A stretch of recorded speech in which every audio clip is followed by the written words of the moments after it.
Então, quer dizer, o universo, ele tem uma série de recursos que oferecem para o jogador. E o jogador tem que corresponder como? Utilizando isso para o bem-estar da humanidade, a dívida zero. Só que os jogadores são egocêntricos, egoístas. Então eles não vão pensar em termos coletivos, eles pensam no eu, no meu. Farinha pouca, como é que fica? Ah, o meu pirão primeiro. Tem um ditado lá. Quando a farinha é pouca, o meu pirão, quer dizer, tem que ser primeiro. O resto, quero que você me aqueça no inverno. E os demais? Ah, isso é outra coisa. Né? É o que ele diz, isso não tem uma música que fala: quero que você me aqueça nesse inverno e que tudo mais vá para o inferno. E aí, poxa, mas aí já não dá, né? Você vai...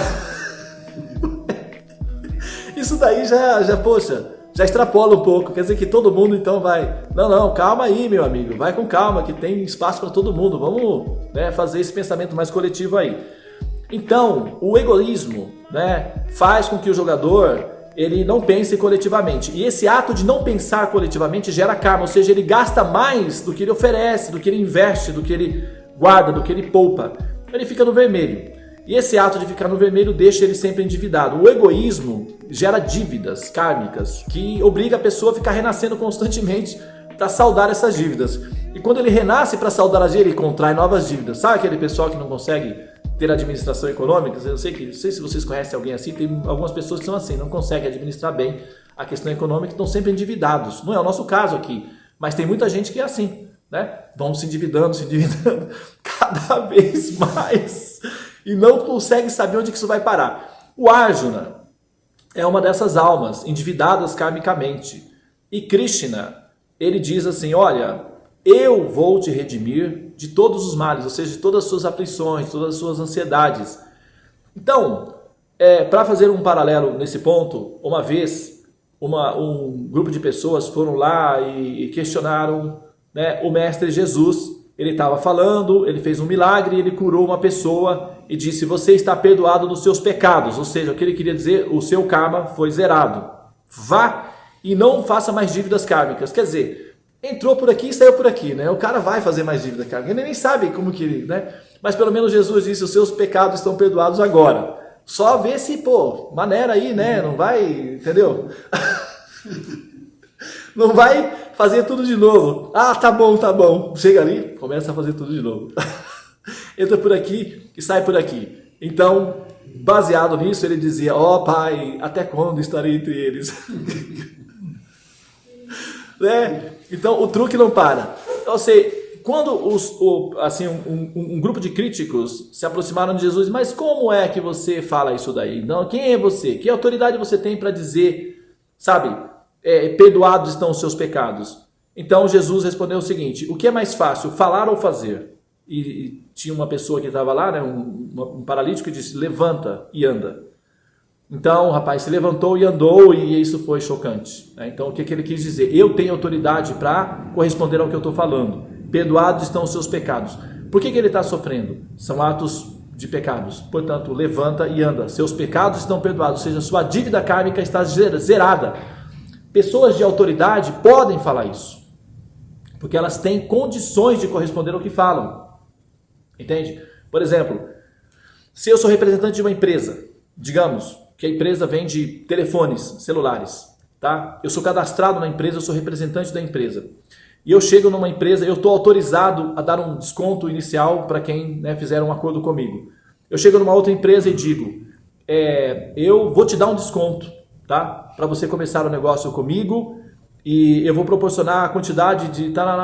Eu particularmente, se você vai na minha casa, eu não tenho nenhuma fábrica, mas eu sou autorizado e eu posso falar em nome da empresa com autoridade. Então, no caso de Krishna é diferente, que ele é o dono da empresa. E ele é o senhor do karma. Ele está dizendo: eu te libertarei de todos os karmas. O que você tem que fazer? Concordar com a minha proposta de o seu coração ser meu. Só isso, o resto é comigo. Entende? É claro que ele vai ter trabalho para conseguir conquistar esse coração. Porque o coração, a gente não... A nossa intenção inicial, nós abrimos o coração. Mas realmente entrar nesse coração é uma responsabilidade dele. Então ele vai buscar essa conquista. No final, eu quero aproveitar aqui para recitar um verso. Eu vou, Esse livro aqui, né, chama-se A Busca de Sri Krishna, a Realidade e o Belo. Ele foi escrito por um Vaishnava muito especial, Bhakti Rakshasa Bhakti BR, eu não sei se esse é o segundo nome dele, deixa eu ver se eu pego aqui. Sua Divina Graça Bhakti Rakshaka Srila Sridhara Deva Goswami. Srila Deva Goswami Bhakti Sridhara, todos eles são títulos, tá? Então Sridhara é o nome, mas se refere a Krishna. O fundador Acharya da Sri Chaitanya Sarasvati Mat, que é uma comunidade, né? Sridhara Maharaj, que é uma comunidade de vedantistas pessoais ou personalistas, chamado Vaishnavas. Então ele é um Vaishnava. E aqui no livro de introdução está dizendo o seguinte: olha, por que Krishna, ele primeiramente ele tem uma influência de conquistar o nosso coração? Quais são as qualidades iniciais que a gente pode observar em Krishna que seriam encantadoras ao nosso coração, que nos incentivaria, digamos assim, a entregar esse coração para essa pessoa que está fazendo esse pedido? Krishna, ele está fazendo um pedido. Ele está, na verdade, é como alguém que fala: você pode conceder um copo de água para mim? Você pode, por favor, me dar um dinheiro para eu poder pegar o ônibus? Você pode, por gentileza, emprestar uma blusa? É um pedido. Então, Krishna está falando: você poderia, por favor, me dar o seu coração e ser eternamente meu?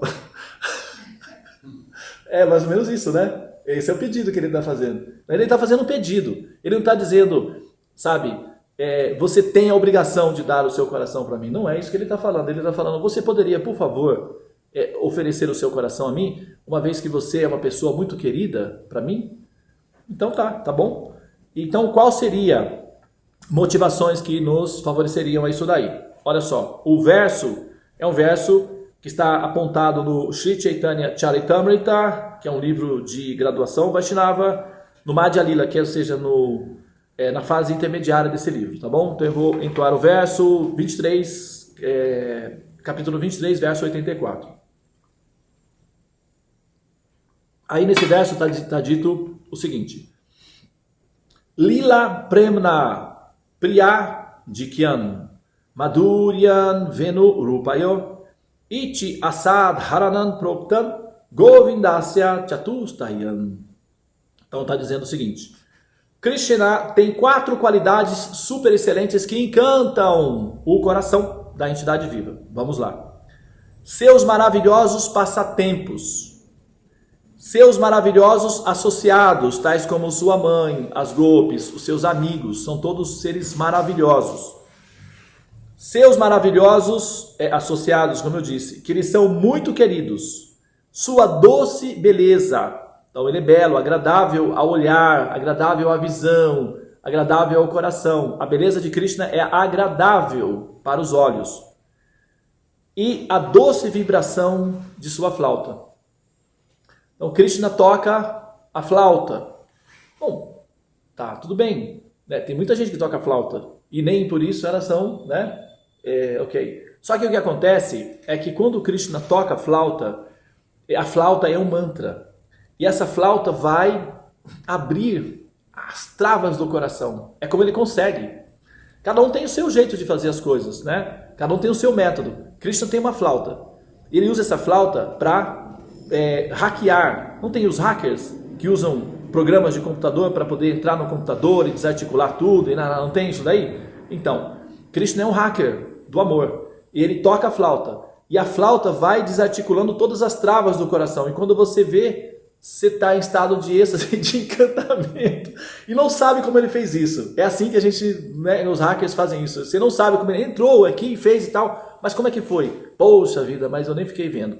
Então, Krishna faz isso. Quando ele toca a flauta, a beleza dele, a formosura dele, a inteligência dele, a graciosidade dele, o encantamento dele, tudo passa a fazer sentido.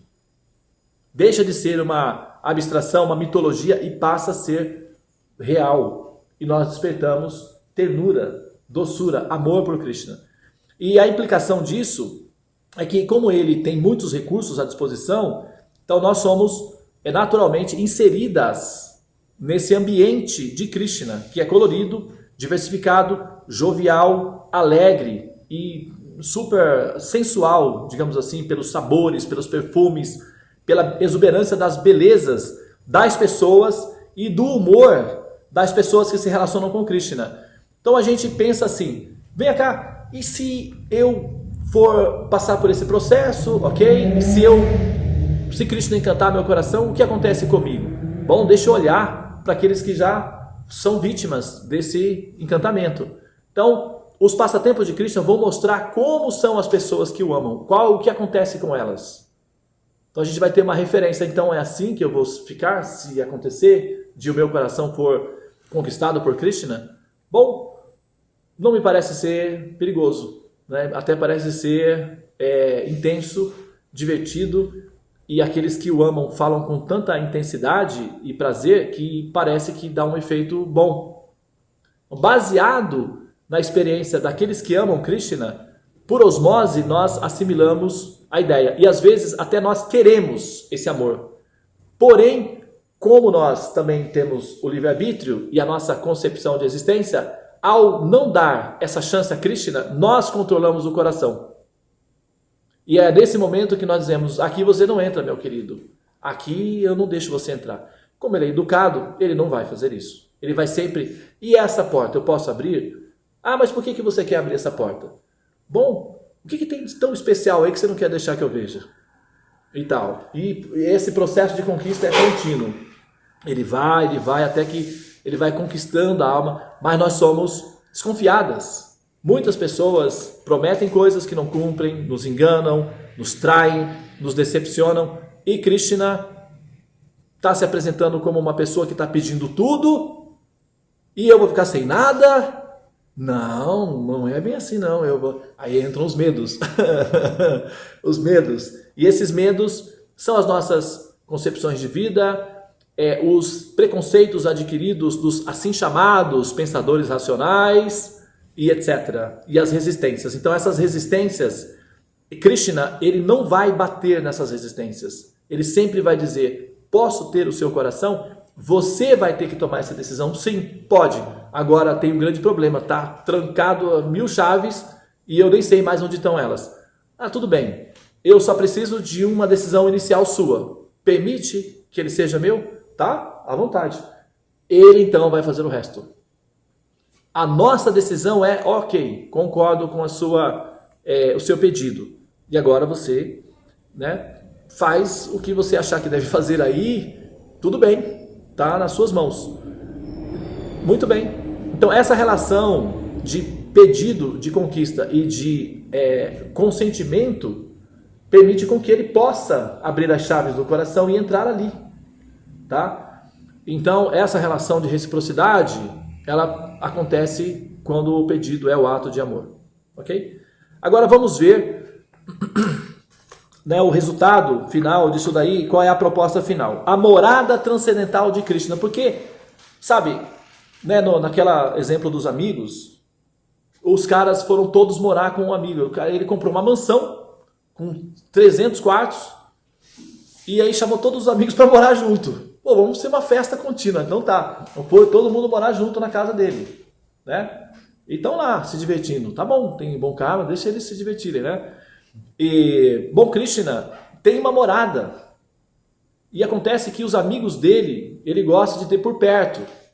Então o resultado é acabar você indo morar com Krishna. Estar na morada de Krishna. E tem muitas moradas.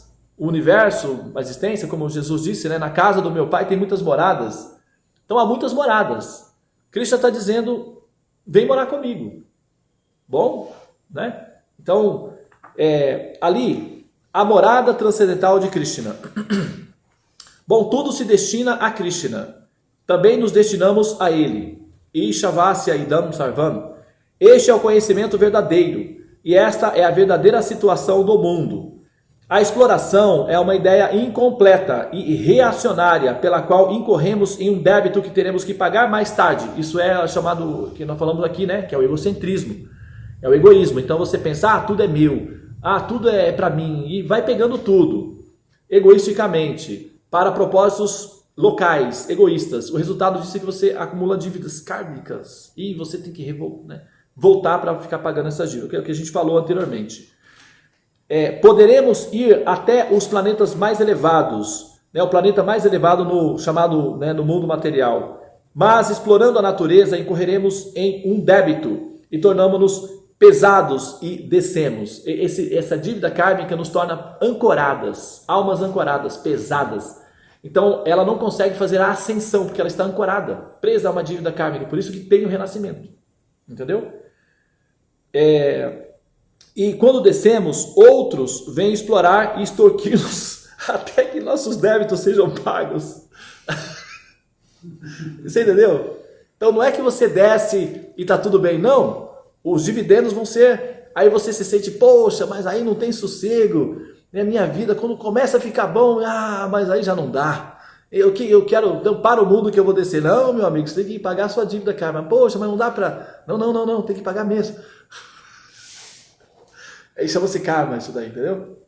Bom, então o peso, então o peso vai embora. Ficamos leves e subimos até os sistemas planetários superiores novamente. Enquanto subimos, exploramos aqueles que estão em uma posição inferior. Entendeu? Dessa maneira, existe uma contínua exploração e pagamento de débito. Exploração e pagamento de débito. Isso é confirmado na Bhagavad Gita. Abrahma bhuvanat loka puna avartino arjuna manopetya tu kauteya puna jamnana vidyate. Ele diz: todos os sistemas planetários dentro desse mundo, que é conhecido como o mundo da matéria ou o mundo dos mortos, são lugares de repetidos nascimentos e mortes. Mas aquele que alcança a minha morada, ó filho de Kunti, nunca mais volta a nascer entre os mortos. Nascer entre os mortos. Isso é muito grave, essa afirmação. Porque o assim chamado mundo material é o mundo dos mortos. Agora, incrível, que mesmo nessa condição, a alma, mesmo na condição de viver entre os mortos, ela faz coisas tão incríveis e maravilhosas, como, por exemplo, esse smartphone, os carros, os foguetes, aviões. A alma é tão incrível que mesmo ela estando vivendo num ambiente que é chamado o mundo dos mortos, ou seja, tecnicamente ela está morta no ambiente, ela produz coisas maravilhosas. Imagina essa criatura no mundo dos vivos. O que ela não faz? Você entende? Então, a morada de Krishna é nirguna, ou seja, transcendental a qualquer qualidade material, chamada material. Então, essa morada transcendental, que é a morada de Krishna, ela é repleta de bem-aventurança, o prazer, a felicidade, a juventude, os sabores, as qualidades. Tudo é de natureza digital, todas as qualidades são de natureza real, vivas. Portanto, ela produz uma intensidade de prazer muito maior que os prazeres pálidos, opacos, obtidos numa condição de assemelhação, ou seja, de sombra, que é o caso do mundo material, é chamado mundo material. Então, atender a essa mendicância de Krishna, ele está sendo educadinho aqui, Ele está pedindo, fazendo um pedido. Ele poderia impor: eu sou Deus e eu quero o seu coração para mim e pronto. Que é o que os reis tirânicos fazem, Essa casa é minha. Os traficantes não fazem isso? Os gangues falam: essa casa é nossa. Agora mandam as pessoas embora. Não tem isso, não tem? Esse domínio, tem países e país inteiro que entram e falam: esse país agora é nosso. Como assim? Isso é tirânico, Mas Krishna está dizendo aqui: não, o seu coração é seu, mas você poderia dá-lo para mim? Ok, tudo bem, agora é seu. Mas aí, já é uma guarda compartilhada, digamos assim, porque você nunca vai deixar de ser o seu coração, Nunca. Só que aí, quando você oferece, interessante que você não perde a sua identidade pessoal, você não perde o seu coração. É uma guarda compartilhada. Então os problemas também são compartilhados. E aí fica, de repente, quem sabe, pode ficar até mais fácil de serem resolvidos os problemas, já que você não está conseguindo resolver. Uma guarda compartilhada com Krishna pode ser uma solução aí, quem sabe até interessante. Né? Com certeza. Ok? Muito bem, então eu vou dar uma pausa, tá? Estou aqui falando já há aproximadamente 50 minutos, acho que tá uma boa dose aí. E vou abrir para perguntas e comentários que houverem. Para o caminho inicial seria o Mahamantra mesmo, né? Para ir abrir essa porta de confiança para quem tem medo. Ok, não sei se... Acho que o pessoal deve estar me escutando, né? Será? Vamos fazer o seguinte, eu vou fechar o meu aqui, tá? E aí você pode abrir o seu e fazer aí, tá? Perguntando para a Bo aqui se o início seria o Mahamantra mesmo, né? Para quem tem medo dessa abertura, por exemplo. Ele citou que as pessoas podem ter medo, né? Não ter confiança. E seria o Mahamantra com isso. Ok? Então aqui, não sei se pegou aqui nessa gravação aqui, eu vou só repetir aqui nessa gravação, tá? Ela está perguntando se o processo inicial para essa abertura do coração seria o Mahamantra, né? Olha só, o Mahamantra, ele é uma chave disponível, porém, para que a pessoa consiga utilizar essa chave, ela tem que ouvir. Ela tem que ouvir. Então, o processo inicial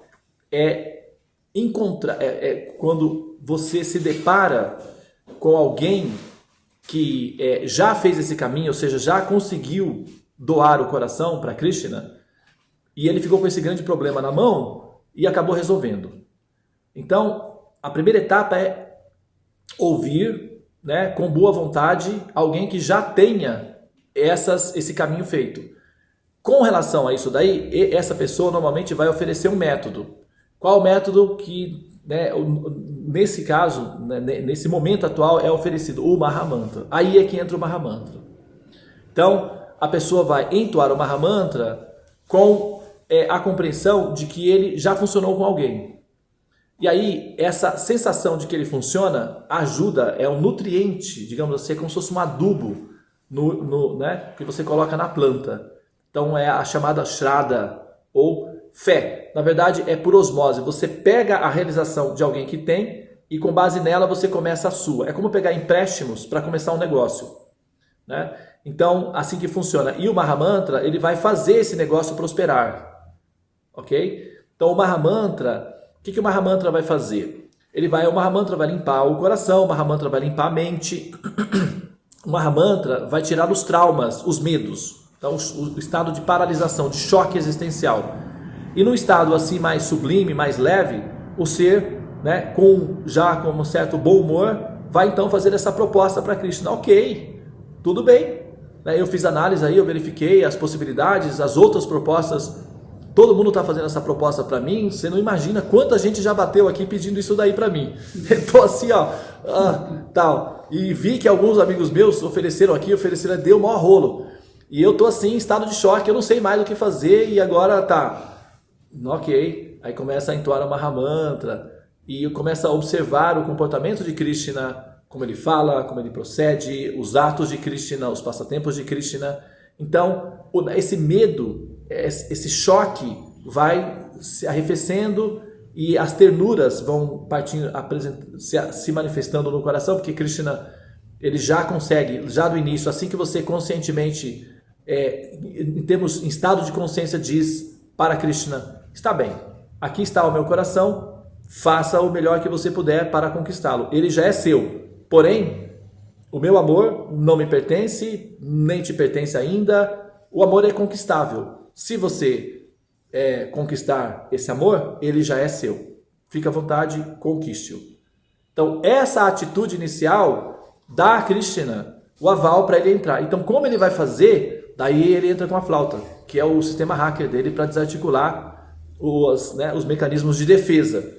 E na medida em que ele vai desarticulando esse mecanismo de defesa, a pessoa vai sentindo ternura, vai sentindo amor por Krishna, vai sentindo compaixão dele, vai querendo ser... Aí a alma fica possessiva com relação a Krishna. Ela quer Krishna. E muda o jogo.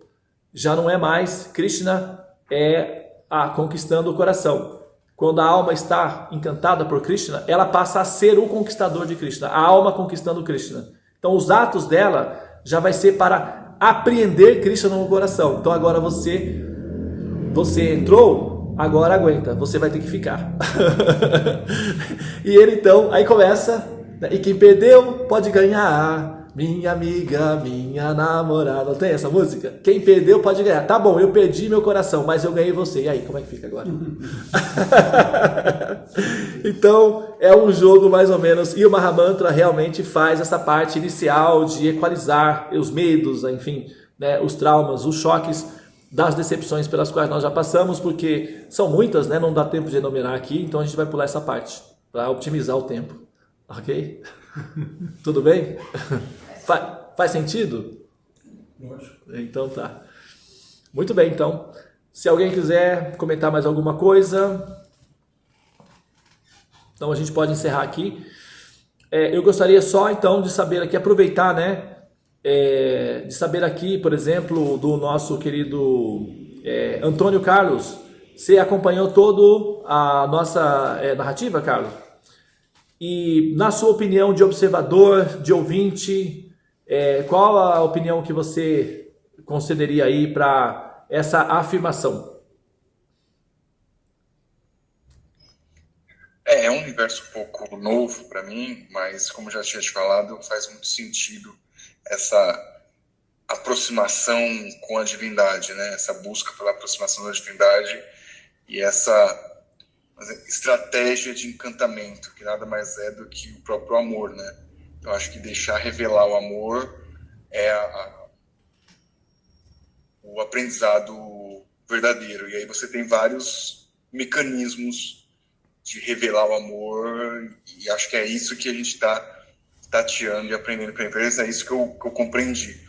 Formas de intensificar esse amor a ser revelado. É isso que eu tô compreendendo do ensinamento de hoje. Muito bem, obrigado pela participação, né? Yolanda, queridinha, você gostaria de abrir o seu coração? Já tomou essa decisão de fazer essa doaçãozinha para Krishna? Você está doando o seu coração para Krishna? Sim. Não, assim, isso é uma boa pergunta. Quando você pratica, uma boa afirmação. Como ela fez? Sim, essa é uma boa pergunta. Então, eu tenho participado bastante e, assim, eu posso dizer que quando eu faço um Mahamantra, assim, você faz constantemente, você entra essa amplitude, assim, você sente uma energia maior, grande, sabe? Mas você precisa se concentrar. Você não pode tirar a mente e sair da mente. Quando ela começa a viajar, você tem que trazer de volta para você, entendeu?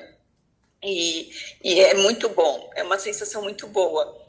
E foi isso que eu tive hoje. Hoje o Anderson participou e a minha enteada também. E eles se sentiram, a gente fez os três juntos. Foi muito bom. Então eu só tenho que agradecer. A flauta, o Mahamantra é a flauta de Krishna. Quando você ouve a flauta de Krishna, ela desarticula os mecanismos de resistência. E aí dá ternura. Cada vez que ele chega mais perto, ele é saturado de ternura.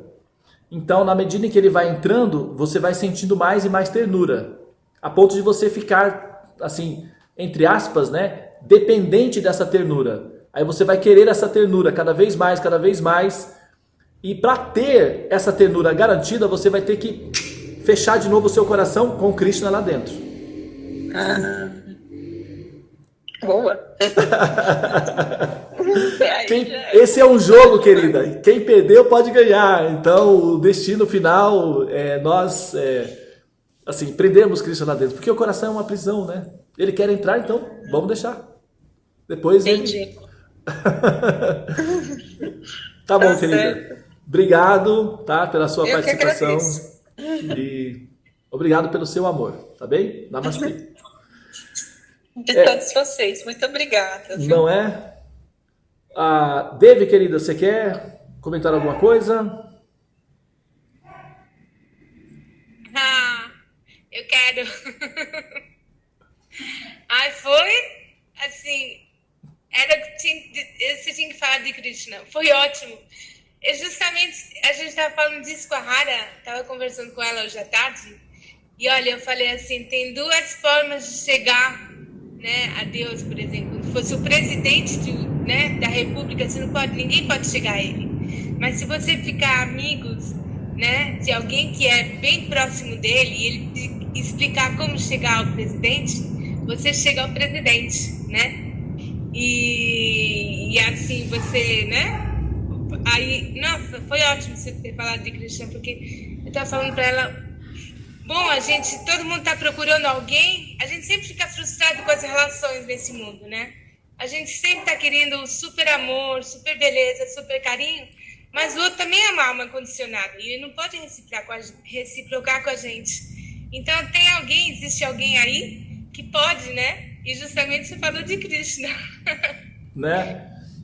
Justamente alguém querendo dar o coração se depara com alguém pedindo o coração. Essa é uma combinação que, se juntar essas duas partes, pode dar aí um efeito, quem sabe, o que pode ser admitido como consequência disso daí, né?